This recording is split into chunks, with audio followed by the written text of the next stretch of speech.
Good morning. Welcome to Monday Morning Coffee and Chat with Hallee Bridgeman. I'm coming to you from my home office in Fort Knox, Kentucky, and it's Martin Luther King Jr. Day. So, if you hear some unusual noises in the background, it's probably one of my children. I have been sick. If you can't hear it in my voice, I have been in bed since Friday, which has not been a big deal because I'm not working. I finished a book and I wasn't supposed to start a new one until tomorrow. And my husband's office got closed with the kids' school Friday because we had an ice storm come through Kentucky. And so I've had help. I haven't had to do anything. Greg even got a chicken out of the freezer and made me a big pot of chicken soup the other day. And so it's been nice to be sick without the stress of knowing the things I need to get done. And I will actually drink coffee with you this morning because normally I don't, because it doesn't look right when I watched it on a video one time, but I may need to. So I have my cup of coffee. I hope you have your cup of coffee or tea or whatever you drink in the morning, and you have a few minutes this morning to sit back while we chat.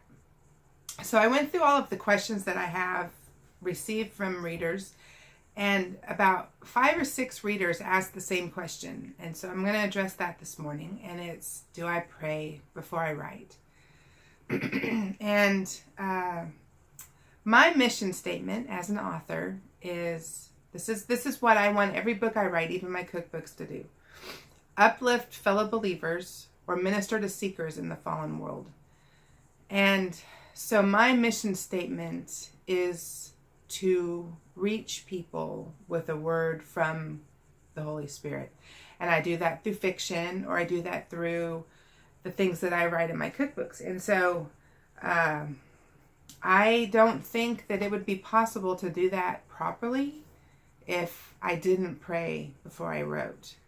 But it's more than just sitting at the computer and saying, okay, God, enlighten me. It's before I write, every morning I walk my dogs a minimum of 2 miles. I have an older dog, so 2 miles is about all that she can do.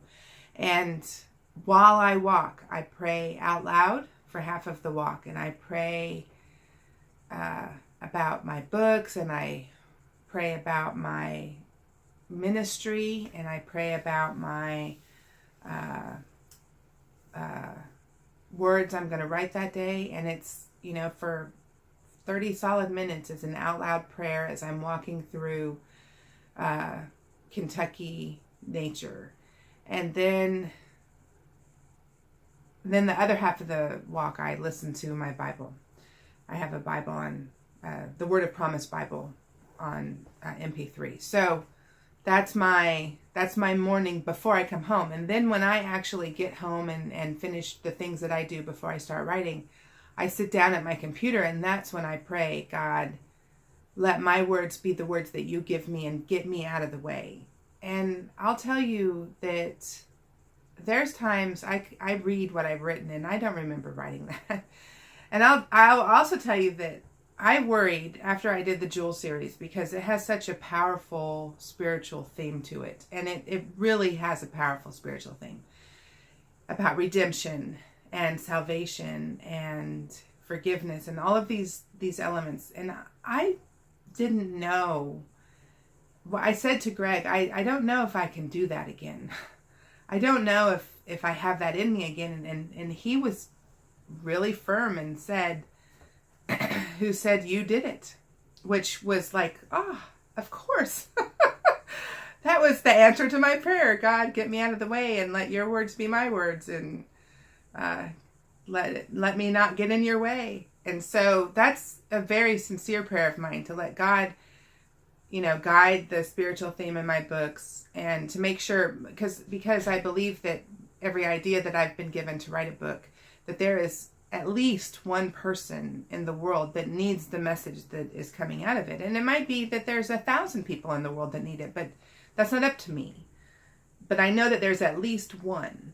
And the letters that I receive almost on a daily basis affirm that, and they resonate with these were exactly the words I needed to hear. And because of this something that was in your book, I'm this something now with God. And so that's not me. I'm just the tool, and I'm okay with that. That doesn't bother me in the slightest, that's how God is using my writing, because I've given it all to him. All of my talents I've given to him, and he can multiply them, or he can keep them what they are. He can do what he wants with them. It's not up to me. And so I pray, and the prayer is very sincere. And as I release a book, my prayer is that any barriers in keeping someone from being able to receive the book are removed, that the person that needs the message in it gets it. And it's interesting because when I was writing A Melody for James, which was the book I did after the Jewel series, I had sat down and decided this will be the message in the book. And it was going to be, I don't want to gain the whole world and lose my soul. There's a Bible verse about that. And that was what was going to be my message. Melody was going to be all intent on stardom, and, in exchange for her faith walk with Christ, and that she was going to be pulled back into it by a relationship with James. And that was going to be the message. And no matter how hard I tried, because I had, prayed before I write every time, I couldn't get that message out. There was another message that had to be delivered in A Melody for James, and that was God works together for good all things for those who are called according to his purpose and those who love him. And there was also a very resounding forgiveness message in it that was important too. And so none of that had to do with I don't want to gain the whole world and lose my soul. And that was when I quit trying to maneuver what I thought should be and just let God take it and do. And so, yes, I pray. That's the answer to the question. And I don't think I have a lot of voice left. So I'm going to say goodbye for now. I hope that you enjoy this holiday. I hope that you're off work and able to take some time down and enjoy your kids being home from school.